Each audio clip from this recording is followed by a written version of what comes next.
it's Danielle with More Than Motherly. So today we're going to do a Crockpot chili. Now this is so easy. I have been doing a lot of Crockpot meals lately because Bennett is in ISR swim lessons right now. So those of you familiar with ISR may know that it's like every day for 10 minutes, that's it. But between driving to the swim lesson, getting him ready, getting him dressed after the swim lesson, and getting him in the car, it's about an hour-long process out of my day every day, and it's right at around 6 o'clock. So that is usually when I'm just finishing up cooking dinner. So what I have been doing is just trying to come up with different recipes to have for these days because it's 6 weeks long. So very, very long process with these swim lessons. So I thought I'd share this recipe with you. It's one of my go-to staples. I always have things for chili in my house. So between my pantry and my freezer, I always have either ground beef or ground turkey, canned beans, multitude of canned beans, canned tomatoes, crushed tomatoes usually, and chili packets. So they're like, you could get them on sale for like 50 cents sometimes. So whenever they're on sale, I always just stock up on a bunch of them and keep them in my spice cabinet. I usually do mild chili, so I'm using the McCormick mild chili. I will mention that in the video as well. And I use about 2 packets. And I do mild because my kids are young, but you could do as spicy as you want. You could do whatever kind of chili seasoning you want with this. Now, I'm going to put a link for all the ingredients in the description below. So if you decide you want to go ahead and give this recipe a try, you have all the information there for you. But like I said, we add vegetables, we add quinoa, or we do different kinds of meat. So you really can do whatever you want, but it's one of those kind of perfect, easy Crockpot meals. You can just leave it on, go do whatever you want to do, and come back and it's warm and ready to go. You don't have to worry about it. Please like and subscribe. I'd really appreciate it, and good luck, mamas. Alright, so first we're going to start with a pan at medium-high heat. Add a small amount of olive oil to the pan, then add your onion. I always start with my onion first to get a good caramelization. I find that it adds a lot more flavor to the meat. Next, I salt the onions to help release their moisture. I don't want them to burn, I just want them to brown. As Carla Hall says, there's flavor in the brown. Next, I will grate 2 cloves of garlic over the onion.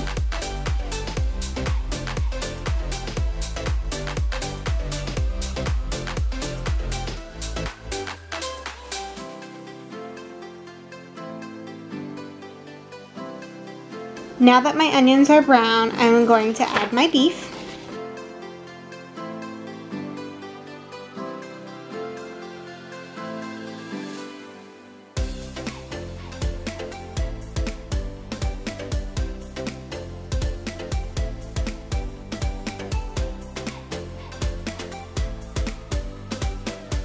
After that, I'm going to add some garlic, salt, and pepper.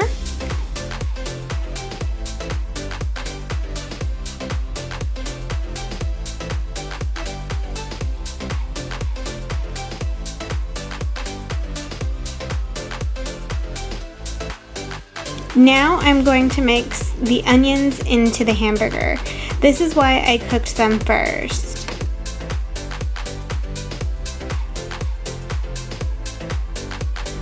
Next, I am adding 1 of my 2 chili packets.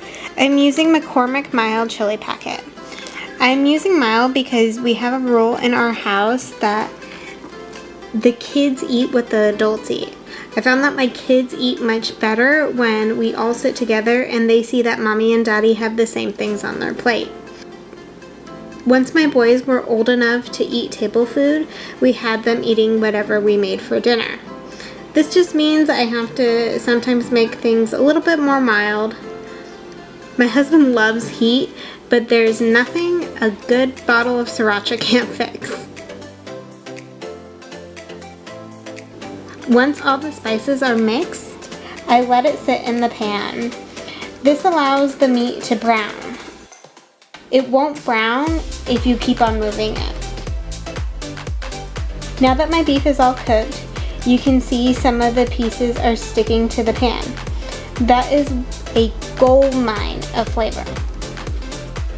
So this is where I add my liquid, about a half a cup of beef broth, or enough to deglaze the pan. Once you can wipe your spoon and see the bottom of the pan and no leftover spices or beef, you know that you got it all.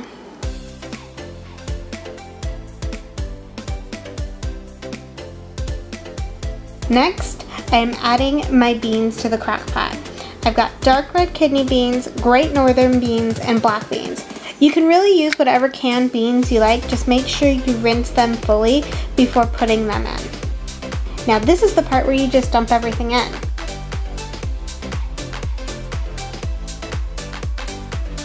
Next, I am adding a little bit more beef stock.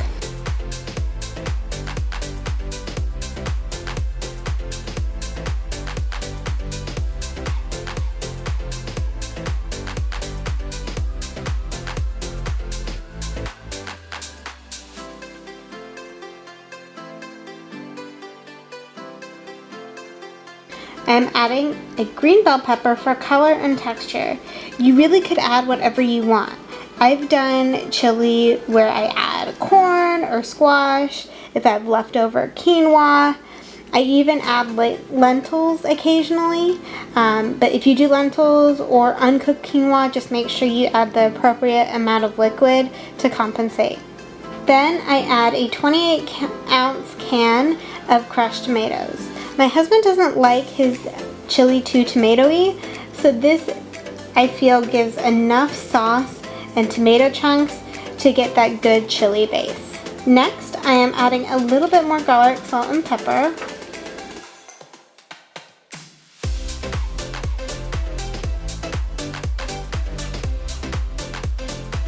Then it's time for my secret ingredient. I put this in all my chilies. It's curry powder, about a tablespoon. It really adds a lot of flavor and depth and a little bit of something like, I wonder what that is, but it really, really makes my chili just that much better.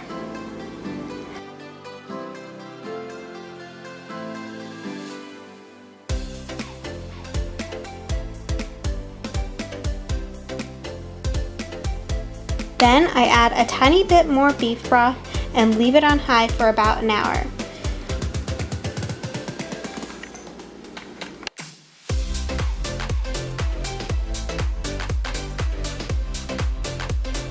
Alright, so I've got my toppings. I've got sour cream, corn, tortilla chips, cheese, and avocado. Ready for dinner. We left it about an hour on the crock pot while we went to Bennett's swim lesson, and now the boys are chowing down, and Daddy's gonna join in a second. We're just getting The Office on because that's what we do. We eat dinner and watch The Office. We've probably seen it how many times, babe? 7. 7 times. All 9 seasons we've seen. Is it yummy? Well, since you asked. Yummy. Yummy chili?